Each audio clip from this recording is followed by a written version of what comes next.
নমস্কার, আমি প্রিয়াঙ্কা। আজকের রেসিপি আমের কাসুন্দি। এর জন্য রয়েছে প্রচুর টিপস অ্যান্ড ট্রিক্স।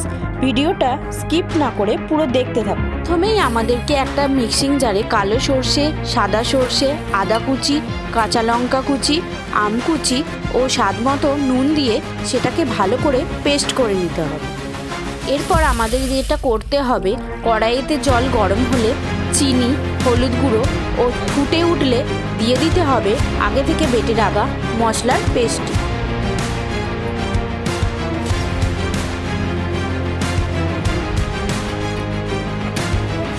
পর দিয়ে দিলাম ভিনিগার, সাথে অ্যাড করলাম সর্ষের তেল। এরপর নুন অ্যাড করে দিলাম। ঘনত্বটা কি সুন্দর লাগছে, পুরো দেখতে লাগছে দোকানের কাসুন্দির মতো। খেতেও অসাধারণ হয়েছিল, অবশ্যই আপনারাও ট্রাই করবেন।